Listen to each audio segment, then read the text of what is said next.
몇 년 전에 남가주 사랑의 교회에 제자훈련 세미나를 참석을 했을 때였습니다. 훈련 중에 순모임 탐방하는 시간이 있었는데 한 가정집에 가서 그들이 말씀 나누는 것을 지켜볼 기회가 있었습니다. 마침 재물, 재정에 대한 주제로 말씀을 나눌 때였습니다. 한 집사님이 그렇게 고백을 해요. 그 교회에 오시기 전에 다른 교회에서는 월급을 받으면 자동으로 교회 11조를 떼게 되어 있었는데 사랑의 교회는 그 시스템이 없어서 매달 11조를 체크를 쓰는데 자신의 손으로 자신의 물질을 드리려고 하니까 때로는 아깝다는 생각이 들 때가 있다라는 고백이었습니다. 그러면서 이렇게 말씀을 해요. 자기 손에 돈이 들어오고 나니까 마치 내 돈인 것처럼 여겨졌습니다. 다른 한 집사님은 그렇게 자신의 심경을 나누었습니다. 남편이 사업을 첫 시작할 때는 11조를 뗄 때 아무런 부담이 없었는데 이제는 사업이 번창하고 커지고 나니까 11조를 뗄 때 때로는 시험이 올 때가 있습니다. 믿음이 아무리 좋다 할지라도 물질 앞에서 때로는 고민이 되는 것이 우리의 모습입니다. 예수님도 우리의 그런 모습, 마음을 잘 아십니다. 예수님께서는 사복음서를 가만히 읽어보면 돈에 대한 이야기를 굉장히 많이 하십니다. 사복음서를 연구하다 보면 돈에 대한 이야기를 15%나 예수님이 하고 계십니다. 오늘 우리가 읽은 말씀은 산상수훈의 중간에 위치합니다. 우리 그리스도인의 가장 중요한 천국인의 삶을 보여주는 그 산상수훈 딱 중간에 예수님이 꺼낸 주제가 돈에 대한 주제, 물질에 대한 주제입니다. 목사로서는 물질에 대한 설교하는 것도 굉장히 부담스러운 일인데 왜 예수님께서는 이렇게도 여러 곳에서 많이 물질에 대한 이야기를 하고 계실까요? 그만큼 물질이 중요한 이슈고 그만큼 우리에게 고민이 되는 신앙생활에 절대적인 영향을 미친다는 것을 아시기 때문입니다. 먼저 물질에 대해서, 돈에 대해서 피해야 될 두 가지의 극단주의가 있습니다. 하나는 물질 만능주의고 다른 하나는 금욕주의입니다. 물질 만능주의, 물질이 모든 것을 해결해 준다라는, 돈이 답이다라는 이런 생각입니다. 하나님보다도 물질에 내 자신을 쏟아버리는 물질의 지배를 당하는 인생을 가리키는 겁니다. 또 하나의 위험한 생각은 금욕주의, 돈이라는 것이 악하다라는 생각, 적게 가지는 것이 오히려 영적이라고 생각하는 주장들입니다. 문제란 마찬가지로 문제입니다. 성경의 가르침은 물질 자체가 악하다고 가르치지는 않습니다. 그러나 물질이, 돈이 일만하게 뿌리가 될 수 있다는 것은 가르칩니다. 돈이 하나님보다 우리를 더 지배하게 될 때 그로 말미암아 하나님의 모습이 지워진다라는 경고입니다. 이 시대 우리의 삶은 마치 두 신을 가지고 싸우는 시대처럼 보입니다. 보이지 않는 신과 보이는 신의 싸움입니다. 보이지 않는 하나님과 보이는 신, 돈의 싸움입니다. 예전에 한 군사님께서 저들은 늘 강조하신 것이 하나 있어요. 목사님, 제가 인생을 신앙생활 쭉 해오고 나니까 결국에는 하나님과 돈이 서로 싸운다라는 것을 보았습니다. 사실 군사님의 말씀보다 훨씬 더 먼저 이 말을 한 사람이 마르틴 루터입니다. 루터의 고백은 하나님을 만난 사람의 진정한 변화는 영혼의 회심, 심령의 회심과 주머니의 회심이 함께 일어날 때 진정한 변화라고 강조를 했습니다. 루터의 말은 그때나 지금이나 똑같이 중요한 말씀입니다. 신앙생활에서 꺼내기도 참 불편한 이 물질에 대한 이야기, 우리 삶에 가장 영향력을 미치는 이 물질에 대한 이야기, 성경에서는 어떻게 이해하고 어떻게 사용하기를 우리에게 말씀을 해주고 있을까요? 오늘 말씀은 예수님께서 우리에게 들려주시는 성경적 물질관, 예수님의 물질관을 우리에게 말씀을 해주는 본문입니다. 한 사람이 두 주인을 섬기지 못할 것이니 혹 이를 미워하고 저를 사랑하거나 혹 이를 중히 여기고 저를 경히 여김이라.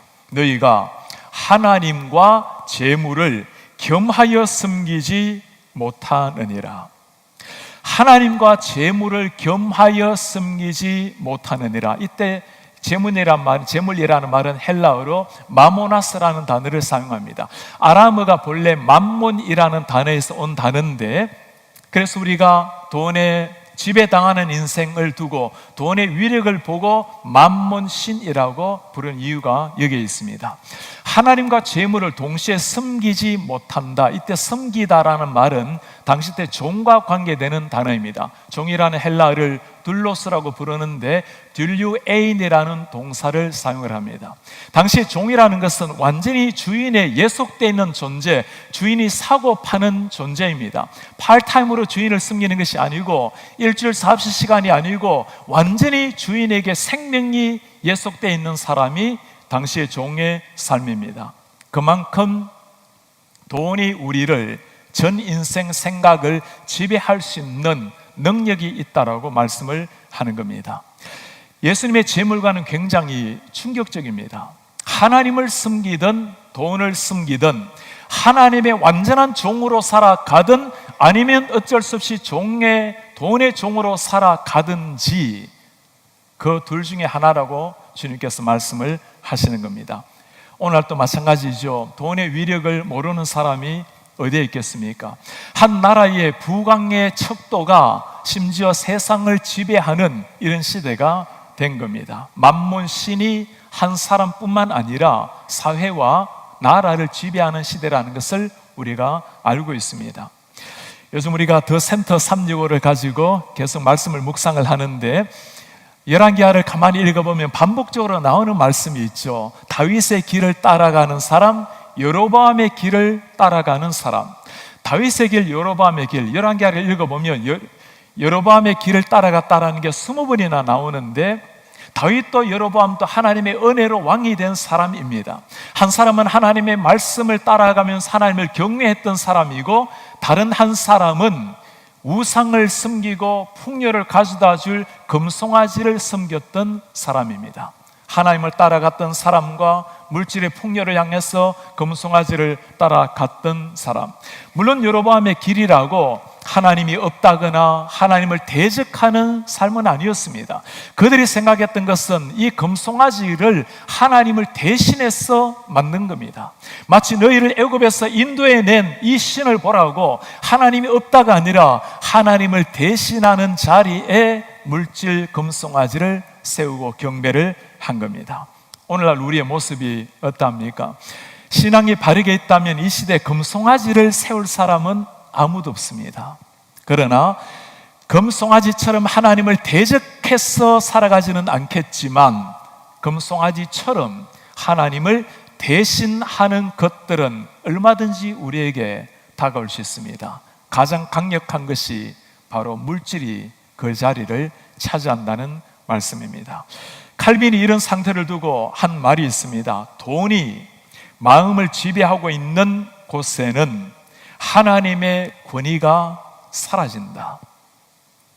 오늘 말씀에 예수님께서 두 주인을 말씀하시면서 돈과 하나님을 이야기하는데, 이 말씀을 읽으면 우리 속에 이런 생각이 듭니다. 어떻게 하나님을 돈과 비교를 할 수 있단 말인가? 좀 고상한 명예라든가 아니면 권력이라든가 아니면 위대한 철학이라든가 그걸 하나님과 비교하는 것이 아니라 돈과 하나님을 비교하는 것이 그래도 우리 신앙인들에게는 굉장히 못마땅하게 보일 수 있습니다. 자크 헬롤이 쓴 책 중에 돈이냐 하나님이냐라는 책이 있습니다. 이 시대 가장 뛰어난 지성인이라고 알려진 박사학위를 4개나 가지고 있는 특별한 분이셨습니다. 철학을 공부하고 신학을 공부하고 사회학을 공부하고 법학을 공부했던 분, 이 시대를 관통하는 모든 세계를 꿰뚫고 보니까 마지막 신앙인의 싸움은 하나님과 돈의 싸움이라는 결론입니다. 거기서 하는 말입니다. 하나님이 없는 세상을 지배하는 가장 강력한 힘이 돈이다. 그 돈은 신적인 힘을 가지고 우리를 끌어간다. 신적인 힘, 만몬신으로 우리를 지배한다라는 말입니다. 우리도 돈의 위력을 잘 알고 있죠. 도스토옙스키가 쓴 책 중에 죽음의 집의 기록이라는 책이 있습니다. 거기에서 유명한 한 문구가 있습니다. 화폐라는 것은 주조된 자유다. 주조가 되어 있는 자유, 화폐가 우리에게 줄 수 있는 자유를 설명하는 겁니다. 원하는 집, 원하는 차, 원하는 모든 것을 다 누리게 만드는, 우리로 하여금 주조된 자유를 누리게 만드는 화폐 능력. 사람들이 이런 소유를 가지게 되면 거기에서 자유를 누린다고 생각을 합니다.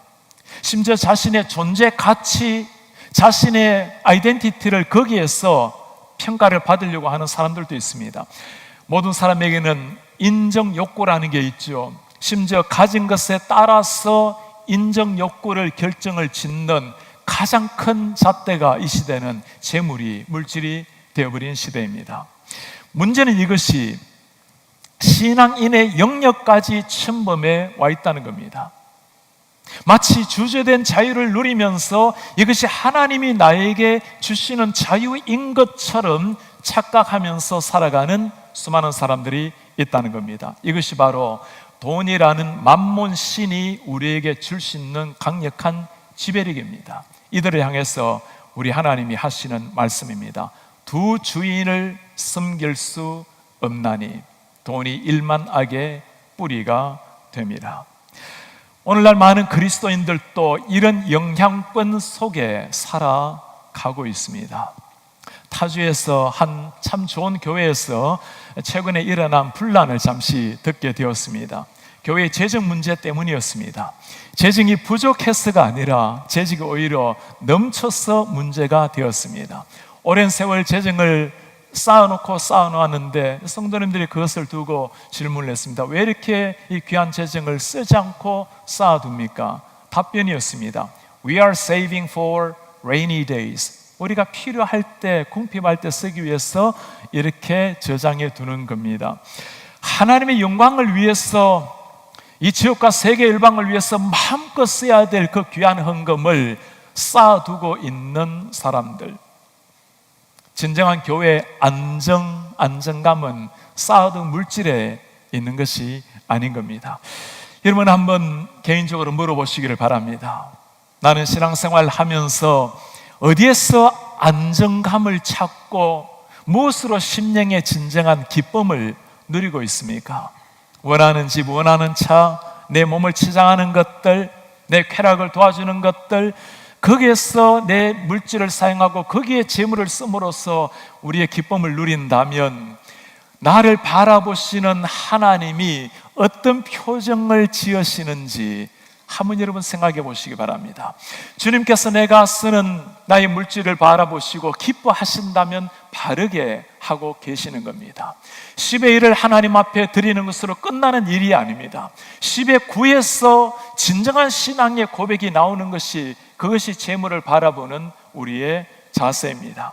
물론 돈 자체가 악한 것은 아니죠. 마치 불이 우리 인류에게 선한 것이나 마찬가지입니다. 그러나 잘못 사용하게 될 때, 올바르게 사용하지 못할 때 불이 사람을 삼키는 것처럼 돈이라는 것은 한 사람을 망가뜨릴 뿐만 아니라 영혼까지도 무너뜨릴 수 있는 강력한 힘이 돈이 가진 만몬 신의 영향력인 겁니다. 성경은 이 물질을 지혜롭게 사용하는 것을 강조를 하고 있습니다. 잠언서에 보면 주님이 하시는 말씀입니다. 지혜로운 자의 재물은 그의 면류관이요 미련한 자의 소유는 다만 그 미련한 것이니라. 지혜로운 자의 재물, 하나님의 면류관처럼 빛이 나게 사용할 수가 있다라는 말씀입니다. 그렇다면 어떻게 사용하는 것이 정말 하나님의 영광을 구하는 지혜로운 자의 면류관 같은 재물 사용법일까요? 먼저 우리가 기억해야 될 것, 시작은 우리는 물질에 대해서 성경적 가치관을 가지는 겁니다. 성경에서는 우리 한 사람 한 사람을 두고 물질을 맡은 청지기라고 부릅니다. 청지기의 정신. 청지기라는 것은 주인이 바뀐 사람입니다. 내가 비록 물질을 소유하고 있지만 이 물질의 소유권이 하나님께 있다라는 것을 알고 하나님께서 나에게 맡겨주셨다라는 사실을 아는 것이 청지기의 시작입니다. 청지기 스튜어드라는 것은 주인이 나에게 맡겨주었다는 것을 알고 주인이 원하는 대로 사용하는 것이 청지기의 정신입니다. 이 사실을 아는 사람은 내 자신을 더 채우기 위해서 브레이크 없는 차처럼 끊임없이 달려가면서 소유욕을 채워주려고 하지는 않습니다.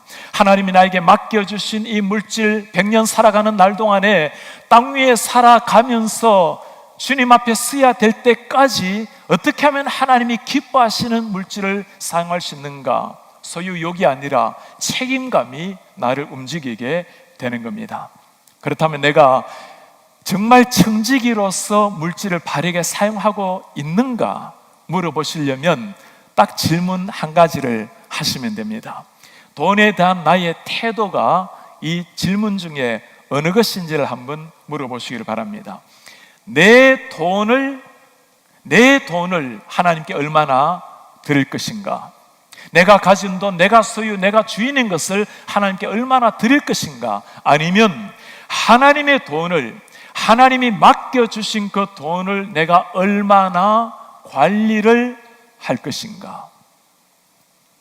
청지기를 결정짓는 가장 핵심은 소유권에 있습니다. 하나님의 소유인가?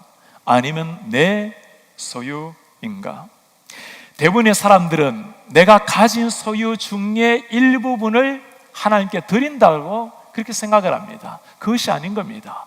모든 것이 하나님께로 왔사오매 하나님께서 우리에게 청지기로서 맡겨주신 것을 위탁받은 사람이 우리 한 사람 한 사람입니다.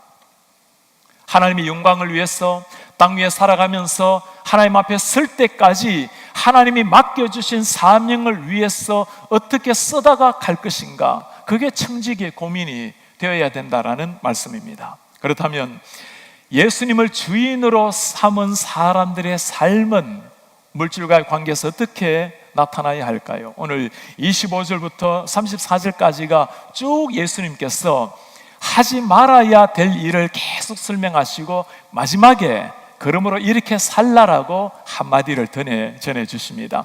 25절에 하지 말아야 될 것, 그러므로 내가 너희에게 이르노니 목숨을 위하여 무엇을 먹을까, 무엇을 마실까, 몸을 위하여 무엇을 입을까 염려하지 마라. 목숨이 음식보다 중하지 아니하며 몸이 의복보다 중하지 아니하냐. 오늘 이 말씀에 염려하지 말라라는 이 말씀을 5번이나 주님이 강조를 하고 계십니다. 그만큼 염려가 많은 것이 우리 인생이고 그만큼 주님께서 우리의 삶을 잘 아신다는 겁니다. 우리의 마음을, 우리의 삶을, 우리의 궁핍함, 때로는 렌트비를 고민하고 살아가는 실직의 아픔으로 눈물을 흘리고 있는 우리의 마음을 주님이 아신다는 겁니다. 염려하는 사람들 향해서 우리 주님이 무엇이라고 말씀하십니까? 너희 중에 누가 염려함으로 그 키를 한 자라도 더할 수가 있겠는가? 한 자라는 것은 18인치입니다. 45cm에 해당하는 겁니다. 제가 콩나물 국밥을 좋아하는 데는 이유가 있어요. 중학교 3학년 때부터 콩나물을 많이 먹으면 키가 큰다는 말에 얼마나 콩나물을 많이 먹는지 지금도 콩나물 반찬에 나오면 먼저 이렇게 손이 가고 납니다. 염려한다고 키가 45cm나 자라난다면 제가 콩나물을 사모할 것이 아니라 한 1년 정도 염려함으로 10cm 정도만 더 컸으면 좋겠어요. 키라는 헬라어 단어, 이 단어는 다른 말로 생명이라고 번역이 가능합니다. 우리가 오늘 읽은 ESV 성경을 보면 Which of you, 너희들 중에 by being anxious, 근심함으로, 걱정함으로 can add a single hour to his span of life, 그의 삶에 한 시간이라도 더할 수가 있겠는가? 그렇습니다. 염려한다고 인간의 수명이 한 시간을 누가 내릴 수가 있겠습니까? 염려로 가득한 인생, 염려를 좋아하는 사람이 누가 있겠어요? 염려한다고 인생에 달라지지 않는다라는 것을 모르는 사람이 또한 누가 있겠습니까? 그럼에도 늘 염려로 치달아 가는 사람들, 수많은 연매와 금심에 사로잡힌 우리 인생을 위해서 우리 하나님이 하시는 말씀이에요. 네가 염려함으로 키를 한 자라도 더할 수가 있겠는가? 몰라서가 아니죠. 주님, 우리의 상황을 정확하게 아시는 분이십니다. 그 주님이 하시는 말씀이에요. 너희 하늘 아버지께서 이 모든 것이 너희에게 있어야 할 줄을 아시느니라. 우리의 아픈 눈물, 남모를 사정, 내일을 걱정해야 될 우리의 불면의 밤을 눈물로 적셔야 되는 아픔, 하나님이 아시느니라. 주님이 아신다면, 그러면 된 겁니다. 어떤 상황이 펼쳐진다 해도 우리의 인생이 하나님이라는 사실, 지나온 세월 하나님께서 궁핍해도 부유해도 여전히 우리의 인생을 인도해 오신 것처럼 앞으로 주님 앞에 설 때까지 인도하실 것을 믿고 살아가는 인생의 주인이 주님이시기 때문에 내가 너를 안다라고 주님이 말씀을 하시는 겁니다. 예수님께서는 이것을 다시 확정을 시켜주기 위해서 또 비유를 들어주세요. 들에 핀 백합화를 바라보라. 공중에 나는 새를 보라. 솔로몬이 입은 모든 영화로운 저 찬란한 왕복도 저 들의 이름 모를 들풀보다도 못하다고. 지구에 존재하는 새를 보니 한 1000억 마리가 된다고 이야기를 해요.